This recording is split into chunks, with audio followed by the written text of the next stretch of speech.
जय श्री कृष्ण भक्तों। श्री कृष्ण भक्ति अति प्रिय और बहुत ही मनमोहक है। इसमें जितना हम घुलते जाएंगे हमारी आत्मा हमें उतना ही अंदर घिसती जाएगी। श्री कृष्ण के चरणों की धूल भी हमारे लिए बहुत ही कीमती है। इसी के माध्यम से हम श्री कृष्ण भगवान को हर दिन, हर वक्त, हर समय, हर सेकंड श्री कृष्ण भगवान की नाम की माला जपते रहे। हमारा उद्धार होगा, हमारे पितरों का उद्धार होगा, हमारे 7 पीढ़ियों का उद्धार होगा, हमारे नाना दादा परदादा सबका घरों में 21 पीढ़ियों तक का उद्धार होगा। पहले मैं आपको श्री कृष्ण स्तोत्र के 2 दोहे सुनाऊंगी संस्कृत में, फिर उनका हिंदी अनुवाद करके सुनाऊंगी। उसके बाद श्रीमद् भागवत महापुराण के 13वां, 14वां और 15वां अध्याय सुनाऊंगी। उसके बाद वैशाख माह का 15वां अध्याय सुनाऊंगी। श्री कृष्ण स्तोत्र यानी गोविंद कष्टयाम चिंदान नंदनकार श्रुतिशर संसार समरस निराधार धरा भव जलधि पार परण घुमन रमा गिर वहार वर्ज वन विहार हर नुहत सदा ते गोविंद हूँ परम सुख कनंद भजत रहे महाभयो धी स्थान स्तर चर निधान दिग्विजन सुधा धरा पान विग्रह पति यान यर तम है मनोज्ञ सुज्ञान मुनि जन निधान ध्रुव पद सदा। अर्थात जो चिंतानंद स्वरूप है, श्रुति का सुमधुर सार है, सरमरस है, निराश्रयों का आश्रय है, संसार सागर का पार कराने वाला है और पर गुण सह है, श्री लक्ष्मी जी के गले का हार है, वृंदावन विहारी है तथा भगवान शंकर से संपूजित हैं। अरे उस परमानंद कंद गोविंद का सदैव भजन कर, जिसका महासमुद्र आश्रय है, जो चराचर का आधिकारक है, देवों का संरक्षण है, अमृत पान कराने वाला है और गरुड़ जिसका वाहन है। श्री कृष्ण गोविंद हरे मुरारी हे नाथ नारायण वासुदेवा। अब हम पुण्य कथा श्रीमद् भागवत महापुराण के 5वें स्कंद के 13वें अध्याय को सुनाने जा रही हूँ। जड़ भारत ने कहा, राजन, यह जीव समूह है, सुख रूप धन और आसक्त देश देशांतर में घूम फिरकर व्यापार करने वाले व्यापारियों के दल के समान है। इसे माया ने दुस्तर प्रवृत्त मार्ग में लगा दिया है, इसीलिए इसकी दृष्टि सात्विक, राजस, तामस वेदों से नाना प्रकार के कर्मों पर ही जाती है। उन कर्मों में भटकता भटकता यह संसार रूप जंगल में पहुंच जाता है। वहां इसे तनिक भी शांति नहीं मिलती है। महाराज, उस जंगल में 6 डाकू हैं। इस वाणिक समाज का नायक बड़ा ही दुष्ट है। उसके नेतृत्व में जब एक वहां पहुंचता है, तब यह लुटेरे बलात्कार से उसका सब माल मता लूट लेते हैं तथा भेड़ियों जिस प्रकार भेड़ियों के झुंड में घुसकर उन्हें खींच ले जाते हैं, उसी प्रकार इसके साथ रहने वाले गिद्दड़ ही इसे असावधान देखकर इसके धन को इधर उधर खींचने लगते हैं। वह जंगल बहुत सी लता घास और झाड़ झाखड़ों के कारण बहुत ही दुर्गम हो रहा है। उसमें तिरवे और डसने वाले मच्छर इसे चैन नहीं लेने नहीं देते। वहां इसमें कभी तो गर्दन नगर दिखने लगता है और कभी कभी चमचमाता हुआ अति चंचल अघिया बेताल आंखों के सामने आ जाते हैं। यह वाणिक समुदाय इस वन में निवास स्थान, जल और धन आदि में आसक्त होकर इधर उधर भटकता रहता है। कभी भवंडर से उठी हुई धूल के द्वारा तथा सारी दिशाओं धुमाच आदि से हो जाती हैं और किसी की आंखों में धूल भर जाती है तो इसी दिशाओं का ज्ञान भी नहीं रहता है। कभी इसे दिखाई न देने वाले झिंगुरों का कर्णकुट शब्द सुनाई देता है, कभी उल्लुओं की बोली से इसका चित्त व्यथिक हो जाता है। कभी इसे भूख सताने लगती है तो यह निंदनीय वृक्षों का ही सहारा टटोलने लगता है, और कभी प्यास से व्याकुल होकर मृग तृष्णा की ओर दौड़ता रहता है। कभी जलहीन नदियों की ओर जाता है, और कभी अन्न न मिलने पर आपस में ही एक दूसरे से भोजन प्राप्ति की इच्छा करता है। कभी दावान दल में घुसकर अग्नि में झुलसता रहता है, और कभी यक्ष लोग इसके प्राण खींचने लगते हैं तो यह खिन्न होने लगता है। कभी इस अपने से अधिक बलवान लोग इसका धन छीन लेते हैं तो यह दुखी होकर शोक और मोह से अचेत हो जाता है, और कभी गर्धन नगर में पहुंचकर घड़ी भर के लिए भी सब दुख भूलकर खुशी मनाने लगता है। कभी पर्वतों पे चढ़ना चाहता है तो कांटे और कंकड़ों द्वारा चलने हो जाने से उदास हो जाता है। कुटुंब बहुत ही बढ़ जाता है और उधर पूर्ति का साधन नहीं होता है तो भूखों की ज्वाला से सतपथ होकर अपने बंधु बांधवों पर खींचने लगता है। कभी अजगर सर्प का घास बनकर वन में फेंके हुए मुर्दे के समान पड़ा रहता है। उस समय इससे कोई शुद्ध बुद्ध नहीं रहती है। कभी दूसरे विषैले जंतु इसे काटने लगते हैं तो उसके विष के प्रभाव से अंधा होकर किसी अंधेरे कुएं में गिर पड़ता है और घोर दुख में अंधकार में बेहोश पड़ा रहता है। कभी मधु खोजने लगता है तो कभी मधुमक्खियों के नाक में दम कर देती है और इसका सारा अभिमान नष्ट हो जाता है। यदि किसी प्रकार अनेकों कठिनाइयों का सामना करके वह मिल भी गया है तो बलात्कारियों से दूसरे लोगों ने उसे छीन लेते हैं। कभी शीत घाम आंधी और वर्षों से अपनी रक्षा करने में असमर्थ हो जाता है, और कभी आपस में ही थोड़ा बहुत व्यापार करता है तो उसके धन लोभ से दूसरों को धोखा देकर उससे वैर ठान लेता है। कभी उसे संसार वन में ही इसका धन नष्ट हो जाता है तो इसके पास संयासन रहने के लिए ही स्थान और सैर सपाटे के लिए सवारी आदि भी नहीं रहते हैं। तब दूसरों के याचक करता रहता है। मांगने पर भी दूसरे से जब उसे अभिलषित वस्तु नहीं मिलती है तब पराई वस्तुओं पर अनुचित दृष्टि रखने के कारण इसे बड़ा ही तिरस्कार सहना पड़ता है। इस प्रकार व्यवहारी के संबंध के कारण एक दूसरे के दोष भाव बढ़ जाने पर वह वाणिज्य समूह आपस में ही विवाद आदि संबंध स्थापित करता है, और फिर इस मार्ग में तरह तरह के कष्ट और धन से है आदि संकटों को भोगते भोगते मृत्यु कवत हो जाता है।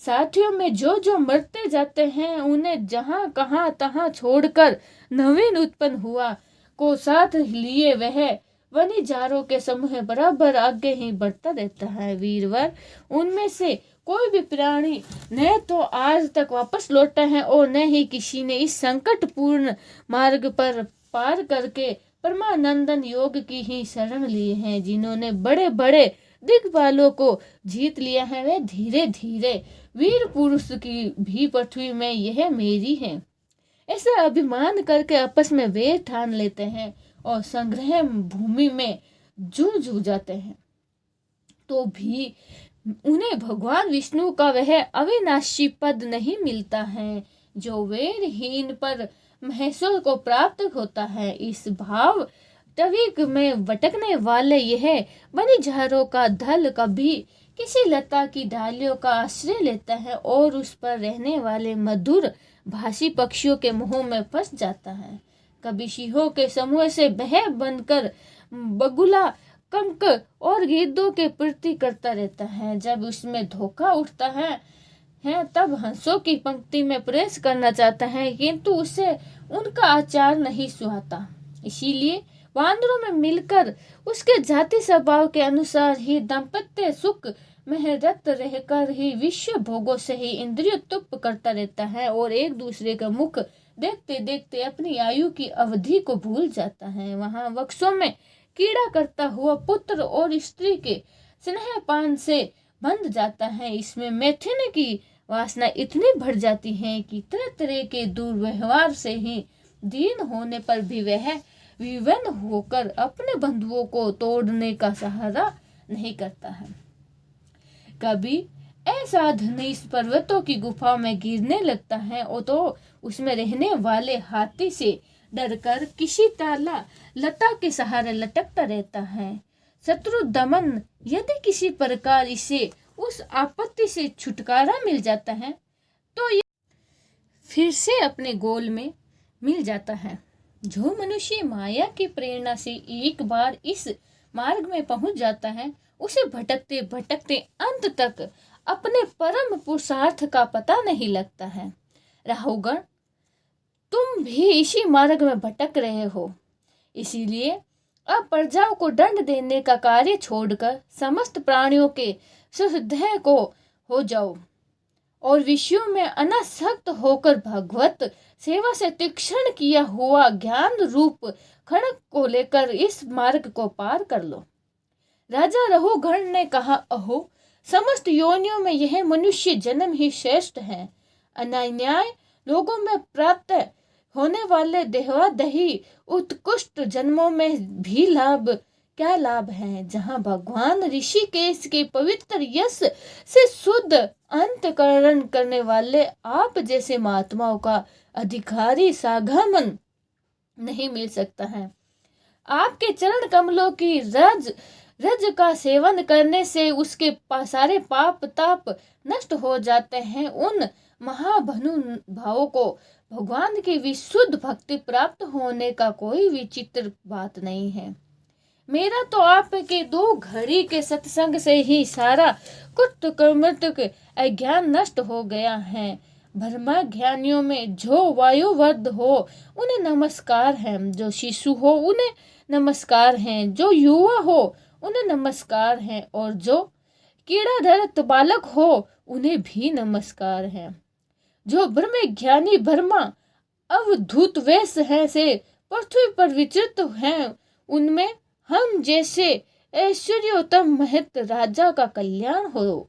श्री सुखदेव जी कहते हैं, उत्तरानंदन, इस प्रकार उन परम प्रभावशाली ब्रह्म महेश्वरी पुत्रों ने अपना अपमान कराने वाले सिंधु नरेश रहुगणों को अत्यंत ही करुणावश आत्म तत्व का उपदेश दिया। तब राजा रहुगण ने दीन भाव से उनके चरणों की वंदना की। फिर वह परिपूर्ण समुद्र के समान शांत चित्त और उत्तर निंदनीय होकर पृथ्वी पर विचरने लगे। उनके सत्संग से परमानंद तत्व का ज्ञान पाकर शोभी प्रति रहुगण ने भी अंत कारण में अविद्यावश आरोपित देहमत बुद्धि को त्याग दिया। राजन, जो लोग भागवत सिद्ध अनन्य भक्तों की शरण ले लेते हैं उनका ऐसा ही प्रभाव होता है। उनके पास अविद्या ठहर नहीं सकती है। राजा परीक्षित ने कहा, महाभागवत मुनि श्रेष्ठ, आप परम ही विद्वान हैं। आपने रूप कपादि के द्वारा अप्रत्यक्ष रूप से जीवों के जिस संसार रूप का मार्ग वर्णन किया है उस विषय की कल्पना विवेकी पुरुषों की बुद्धि ने की है। वह अल्प बुद्धि वाले पुरुषों की समझ से सुगमत नहीं आ सकता है। अतः मेरी प्रार्थना है कि इस दुर्बोध विषय को रूप का स्पष्टीकरण करने वाले शब्दों से खोलकर समझाइए।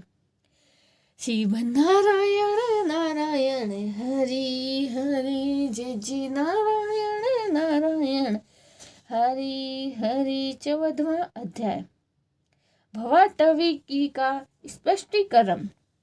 श्री सुखदेव जी कहते हैं, राजन, देहाभिमानी जीवों के द्वारा सत्यवादी गुणों के वेद से शुभ अशुभ और मिश्रण 3 प्रकार के कर्म होते हैं रहते हैं। उन कर्मों के द्वारा ही निर्मित नाना प्रकार का शरीर में रहने साथ होने वाला जो संयोग वियोग रूप अनादि संसार जीवों को प्राप्त होता है, उनके अनुभव के 6 द्वार हैं।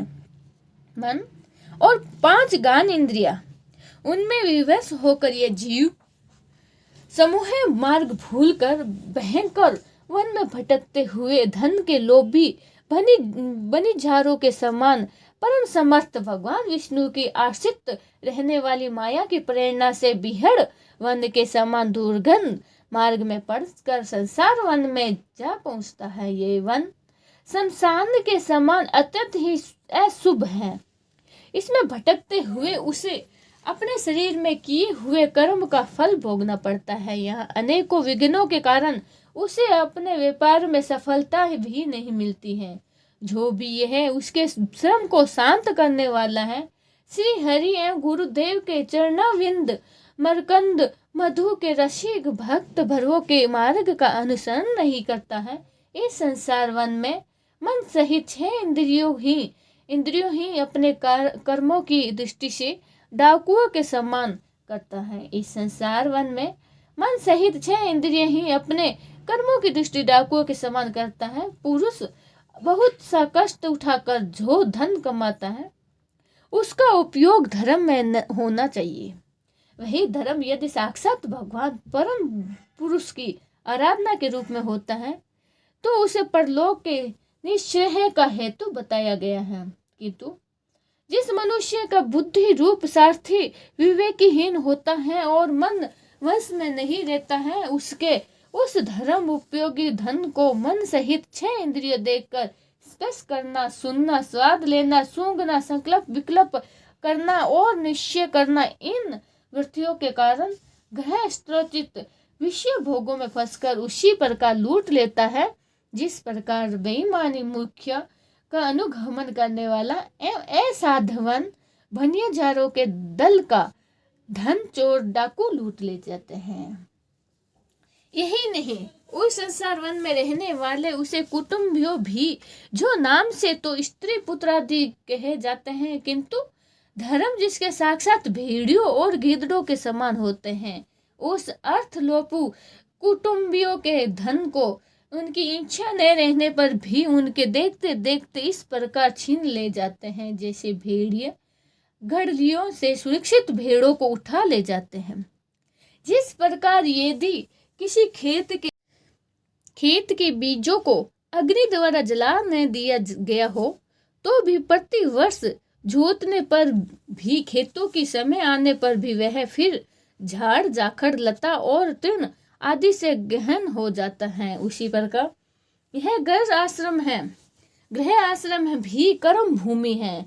इसमें भी कर्मों का सर्वथा उच्छेद कर्म है। उसी प्रकार नहीं होता है, क्योंकि ये घर कामनाओं की पिटारी है। उस गृहस्थ आश्रम में आसक्त हुए व्यक्ति के धन रूप बाहरी प्राणों को डसता है और मच्छरों के समान नीच पुरुषों से तथा टीटियों, पक्षी, चोर और चूहे आदि से संक्षिप्त हो पहुंचाता रहता है। कभी इस मार्ग में भटकते भटकते वह अविद्या, कामना और कर्मों से कुलपित हुए अपने चित्त से दृष्टि दोष के कारण इस मृत्यु लोक को, जो गर्दन नगर के समान असक्त है, और सत्य समझने लगता है। फिर खान पान और स्त्री प्रसंग व्यसनों में फंसकर मृग तृष्णा के समान मिथ्या विषयों की ओर दौड़ने लगता है। कभी बुद्धि के रजोगुण से प्रभावित होने पर भी सारे अनर्थों की जड़ अग्नि के मल रूप में सोने को ही सुख का साधन समझकर उसे पाने के लिए ललहायित हो जाते हैं और इस प्रकार दौड़ते हैं, धूप करने लगते हैं, जैसे वन में झाड़ों में ठिठुरता हुआ पुरुष अग्नि के लिए व्याकुल होकर उन्मुख पिशाच की ओर से उसे आग समझकर दौड़ता रहता है। कभी इस शरीर को जीवित रखने वाले घर, अन्न, जल और धन आदि में अभिनिवेश करके इस संसार रमणीय में इधर उधर दौड़ और धूप करता रहता है। कभी भवंडर के समान आंखों में धूल झोंक देने वाली स्त्री गोद में बिठा लेती है, तो तत्काल ही रगा धन सा होकर सत्य पुरुषों की मर्यादा का भी विचार नहीं करता है। उस समय नेत्रों में रजोगुण की धूल भर जाने पर भी बुद्धि ऐसी मलिन हो जाती है कि अपने कर्मों के साक्षी दिशाओं के देवताओं को भी भूला देता है। कभी अपने आप ही एकाधवद विषयों का मिथ्या तत्व जान लेने पर भी अनादि काल में देह में आत्म बुद्धि रहने से, विवेक बुद्धि नष्ट हो जाने के कारण उन मरुमरी चिकात तुल्य विषयों की ओर ही फिर दौड़ने लगता है। कभी प्रत्यक्ष शब्द करने वाले उल्लू के समान शत्रुओं की ओर, परोक्ष रूप से बोलने वाले सिंघूरों के समान राजा की अति कठोर एवं दिल को दहलाने वाली डरावनी डोप और ड्रप के कारण इसके कान और मन को बड़ी ही व्यथा होती है। पूर्व पुण्य सरित हो जाने पर यह जीवित ही मुर्दे के समान हो जाता है, और जो कार सकर एवं काक तुंड आदि जहरीले फलों वाले पाप वृक्षों इसी प्रकार की दूषित लताओं और विषैले कुओं के समान है, तथा जिनका धन इस लोक और परलोक के ही काम में नहीं आता है, और जो जीते जी हुए भी मुर्दे के समान है, उन कृपण पुरुषों को आश्रय लेता है। कभी असक्त पुरुषों के संग में बुद्धि बिगड़ जाने के कारण सुखी नदी में घिरकर दुखी होने के कारण समान इस लोक में और परलोक में दुखी रहने वाले पाखंड में फंस जाते हैं। जब दूसरों को सताने से उन्हें अन्न भी नहीं मिलता है, तब वह अपने सगे पिता पुत्र को और तथा पिता और पुत्र आदि का एक तिनका भी जिनके पास देखता है उसको फड़फड़ाने लगता है और उसे खाने को तैयार हो जाता है। कभी दवा नल के समान प्रिय विषयों में शून्य एवं परिणाम में दुख बह घर में पहुंचता है, तो वहां इष्ट जनों के विषय योग के उनके सोग की आग भड़क उठती है। उसमें सप्त होकर वह भी बहुत ही क्षीण होने लगता है। कभी काल के समान भयंकर राजकुल रूप राक्षस इसके परम प्रिय धन रूप प्राणों को हर लेता है, तो यह मेरे मरे हुए के समान निर्जीव हो जाता है। कभी मनोरथ के पदार्थों के समान अत्यंत ही आसक्त पिता पितामह आदि संबंधों को सत्य समझकर उनके सहवास से सपन के समान तक्षण के सुख का अनुभव करता है। गृह आश्रम के लिए जिस कर्म विद्या का महान विस्तार किया गया है, उनका अनुष्ठान किसी पर्वत की कड़ी चढ़ाई के समान है, और लोगों को उस और प्रवृत्त देखकर उनकी देखा देखी जब यह भी उसमें पूरा करने का प्रयत्न करता है, तब तरह तरह की कठिनाइयों से कलेशित होकर काटने और कंकड़ों से भरी भूमि पर पहुंचते हुए व्यक्ति के समान दुखी हो जाते हैं। कभी पेट की असक्त ज्वाला से अधीर होकर अपने कुटुंब पर बिछड़ने लगते हैं, बिगड़ने लगता है, और फिर जब निद्रा रूप अजगर के चुगल में फंस जाता है, तब अज्ञान रूप घोर अंधकार में डूबकर सुन्ने वन में फेंके हुए मुर्दे के समान सोया पड़ा रहता है। उस समय इसे किसी बात की शुद्धि नहीं रहती है। कभी दुर्जन रूप काटने वाले जीव इतना काटते हैं, तिरस्कार करते हैं कि इसके घर वे रूप दांत जिनमें यह दूसरों को काटता था टूट जाते हैं। तब इस अशांति के कारण नींद भी नहीं आती है। मर्म वरदान के कारण क्षण में ही विवेक की शक्ति क्षीण होने रहने से अंत में अंधे की भांति यह नरक रूप अंधेरे कुएं में जा गिरता है। कभी विश्व सुख रूप मधुर कणों को ढूंढते ढूंढते जब यह लुक छिप कर पर स्त्री या पर धन को उड़ाना चाहता है, तब उसके स्वामी या राजा के हाथ से मारा जाकर ऐसे नरक में जा गिरता है जिसका और छोर नहीं होता है। इसी से ऐसा कहते हैं कि प्रवृत्ति मार्ग में रहकर किए हुए लौकिक और वैदिक दोनों ही प्रकार के कर्म जीवों को संसार की प्राप्ति कराने वाला है।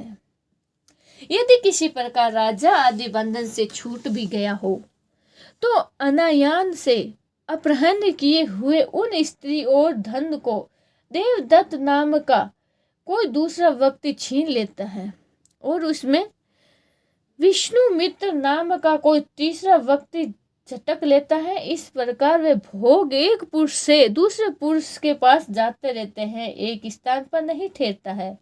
कभी कभी शीत और वायु आदि अनेक अधिदैवीय, अभिभौतिक और अध्यात्मिक दुख की स्थितियों के निवारण के करने से समर्थ होने से यह अपार चिंताओं के कारण उदास हो जाता है। कभी परस्पर लेने देने का व्यवहार करते समय किसी दूसरे का थोड़ा सा धमड़ी भर अथवा इसमें भी कम धन चुरा लेता है तो इसे बेईमानी के कारण उससे वैर बांध लेता है। राजन, इस मार्ग में पूर्वता विंदों के अतिरिक्त सुख दुख राग देश भय अभिमान प्रमाद उमंद सोग मोह लोभ मत्स्य ईर्ष्या अपमान शुद्धा पिपासा अधि व्यथा जन्म जरा और मृत्यु आदि और भी अनेकों विन्य है। इस विध्यन वहुन मार्ग में इस प्रकार भटका हुआ यह जीव किसी समय देव माया रूपमणि स्त्री के बाहुपास में पड़कर विवेकहीन हो जाता है। तब उसी के लिए विहार भवन आदि वनवानों के चिंता में ग्रस्त रहता है तथा उसी के आश्रित रहने वाले पुत्र पुत्री और अनायान स्त्री के मीठे मीठे बोल चितवन और चेष्टों में आसक्त होकर उन्हीं में चित्त फंस जाने से वह इंद्रियों का दास अपार अंधकार में नरकों में गिरता रहता है। जो पुरुष अपने सारे जीवन में कमाने के लिए बच्चों और स्त्री को खुश करने के लिए अनेकों पाप कर देता है, ये कथा उस इंसान के बारे में जो ईमानदारी से नहीं कमाता है और 2 नंबर काम करके करता है, उसके लिए कि वो अपनों को खुश करने के लिए कितने पाप करता है और अपने कभी खुश नहीं होते हैं, ये आपको ज़रूर पता है। और अपना पाप अपना ही होता है, अपना कर्म अपना ही होता है। हमारा कर्म और हमारा पाप हमसे कोई नहीं बांट सकता, हमें हमारा कर्म और पाप हमें ही भोगना पड़ेगा। इसीलिए स्त्री पुरुष के लिए भी करो तो पाप मत करो, ईमानदारी से कमाओ और ईमानदारी की जिंदगी जियो।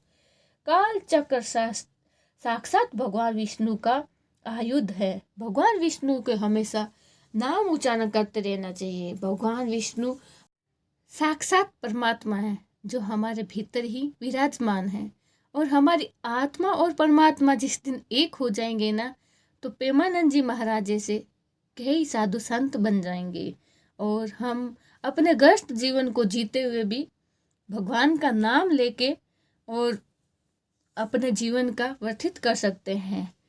संन्यास लेना जरूरी नहीं होता है, गृहस्थ आश्रम में भी हम भगवान की कथाएं सुने, भागवत कथा सुने और भगवान का नाम लेते रहें, हर वक्त उच्चारण करते रहें तो हमें गृहस्थ आश्रम में भी मुक्ति और मोक्ष की प्राप्ति हो सकती है।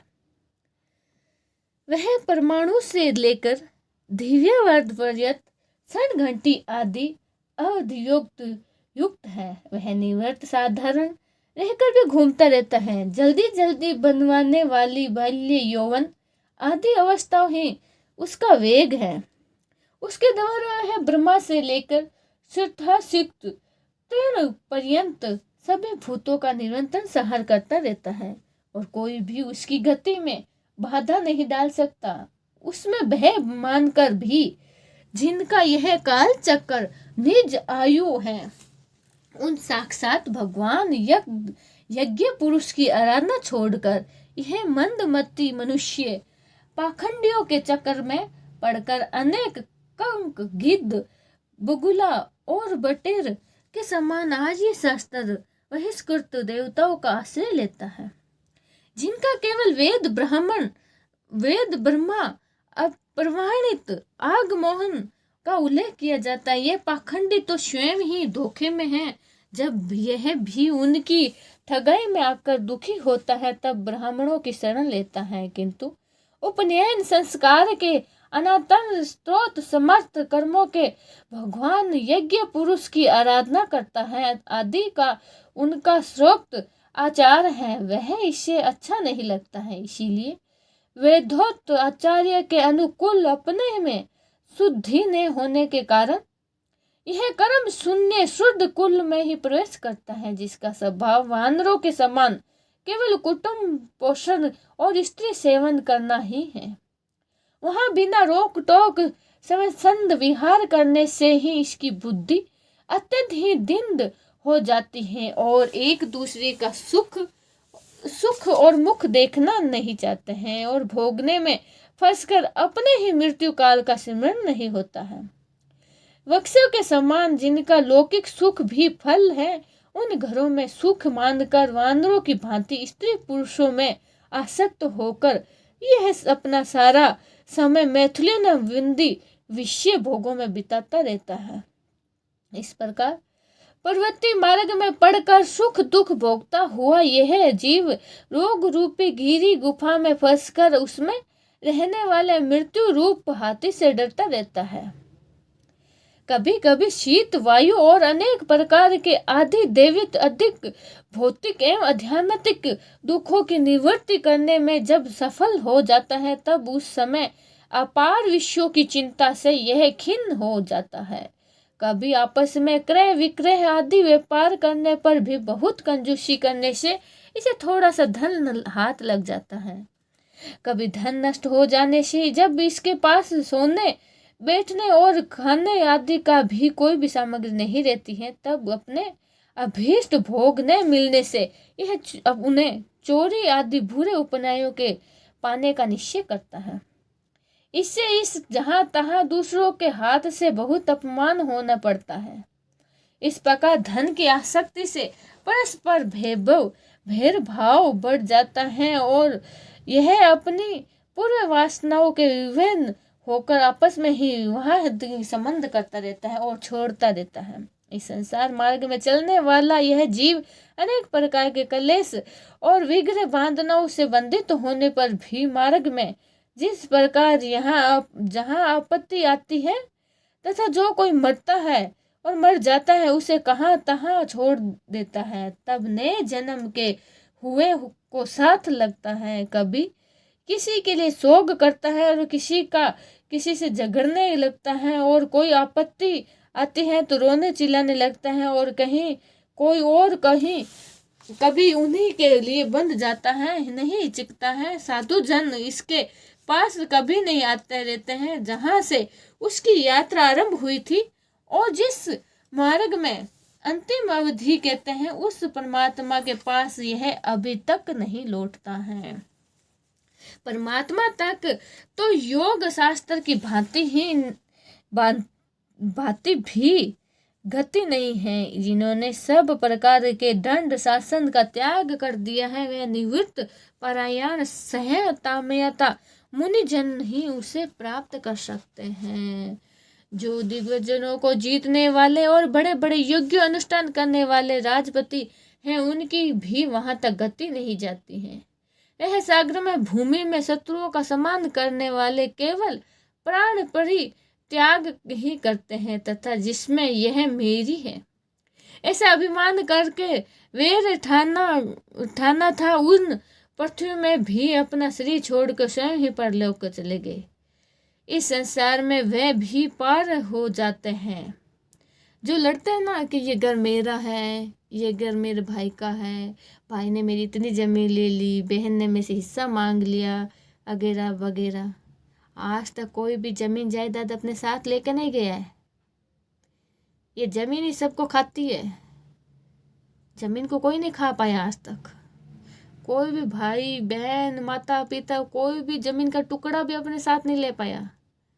बस वो दूसरे के सुख के चक्कर में खुद लड़ लेता है, खुद ही पाप कर लेता है अपनी औलाद का सुख करने के लिए। अरे औलाद कमा के अपना आप कर लेगी, क्यों औलाद के चक्कर में लड़ते हो अपने भाई बहन से। अपना शरीर छोड़ के वह स्वयं ही परलोक को चला जाता है। इस संसार में भी पार नहीं होता है।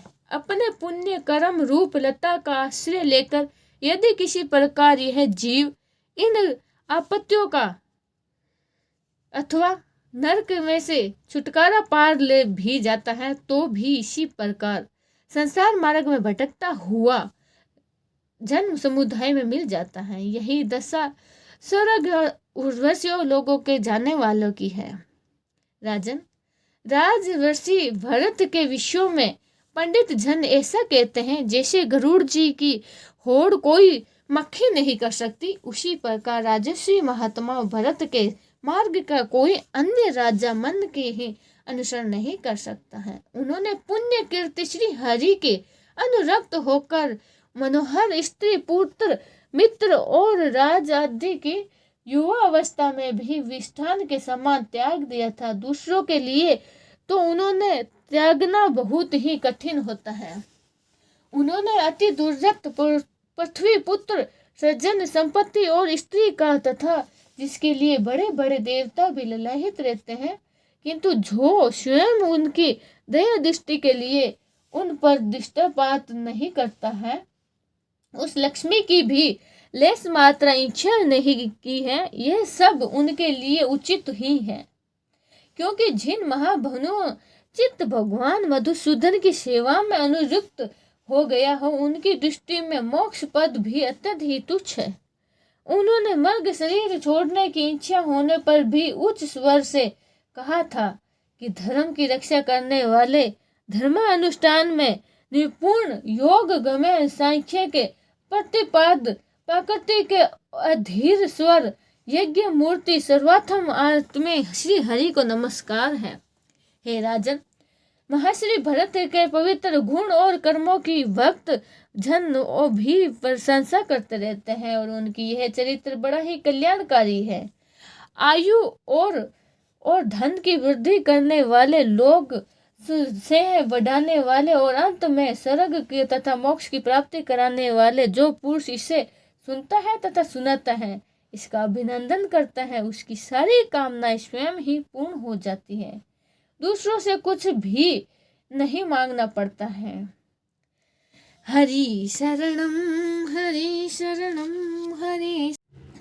वैशाख मास का 15वां अध्याय।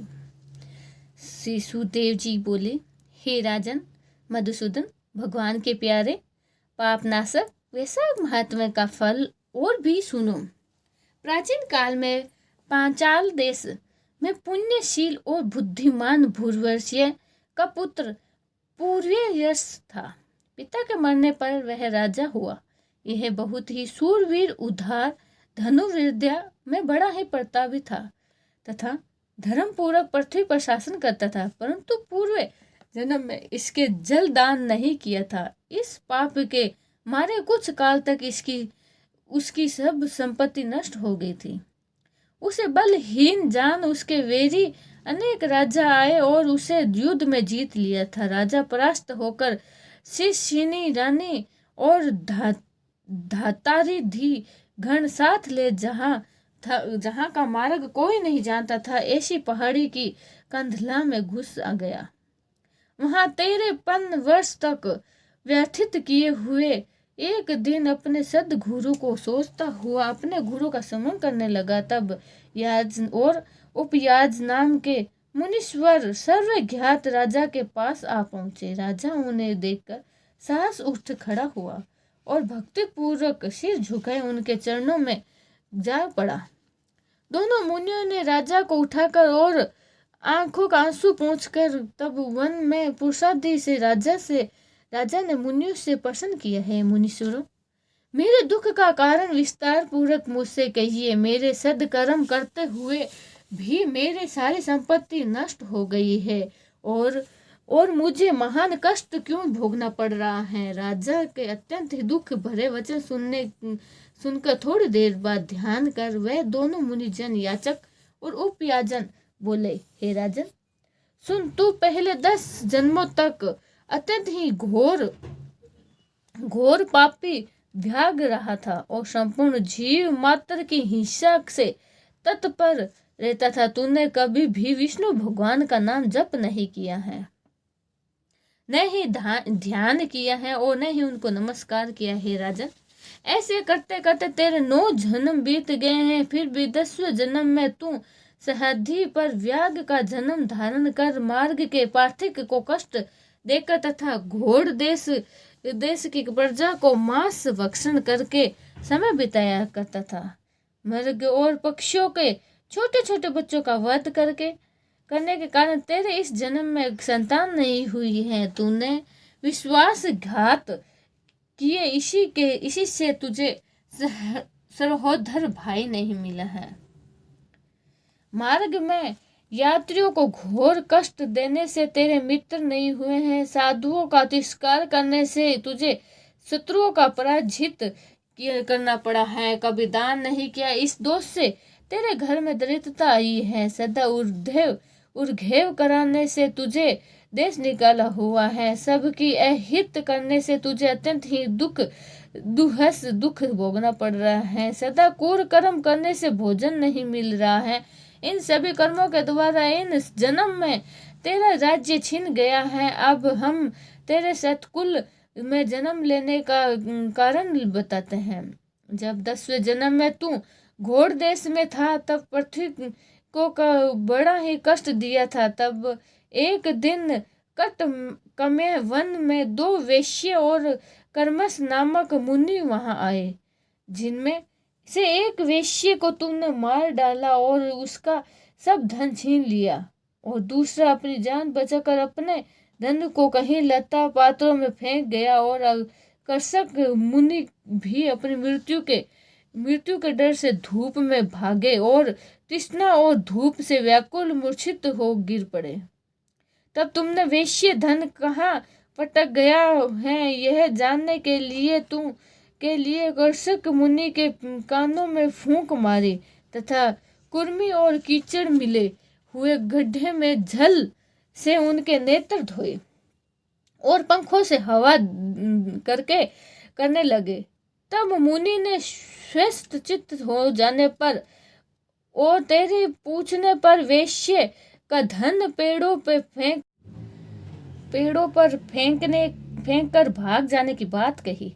तब तू मुनि को सुखपूर्वक चले जाने को कहा, कहकर गहन वन में चला गया। यद्यपि तुमने अपने कार्य सिद्ध के लिए मुनि की रक्षा की थी, तब भी उस पुण्य के प्रभाव से तेरा जन्म महा पुण्यवान विशाल राजवंश में हुआ है। अब यदि तेरी इच्छा सुख, राज्य, संयुक्त मुक्ति आदि प्राप्त करने की है, तो तू इस माधव नाम के वैशाख मास में और अक्षय तृतीया के दिन बेहाई हुई गो ब्राह्मण को दान दे। सम्मी छत्री प्रतिमा दान कर, प्याऊ लगवा, स्नान कर, माधव भगवान का पूजन कर। इन वैशाख श्रोता धर्म के कार्य करने से तेरी विजय होकर साम्राज्य की प्राप्ति होगी, सब सुख भोगेगा और अपने समान पुत्र प्राप्ति करेगा है। सब लोग तेरे वश में हो जाएंगे, साथ ही विष्णु भगवान के साक्षात दर्शन होंगे। ऐसे कुल पुरोहित दोनों ब्राह्मण याजन और उपयाजन राजा को समझाकर अपने अपने घर को चले गए।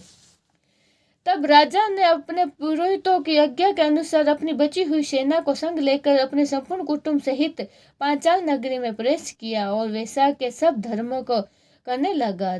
तब जब राजाओं ने फिर चढ़ाई कर दी तो घोर संग्राम और कर दिया और उन सब को जीतने के उसके राज्य में 10 अरब घोड़े, 3 कोट हाथी और 1 अरब रथ, 10 शस्त्र ऊंट, 3 लाख गधे अपनी पूरी में लाया और सब राजाओं कर देने लगे। मधुसूदन, भगवान की कृपा से वह चक्रवर्ती राजा हुआ और तथा उसके 5 पुत्र बड़े ही गुणवान, सूरवीर और उद्धार, दुष्ट केतु, धूम्न, विजय, चित्रकेतु, मयूर ध्वज नाम के हुए। संपूर्ण राजा अनुराग और विश्वास करने लगे।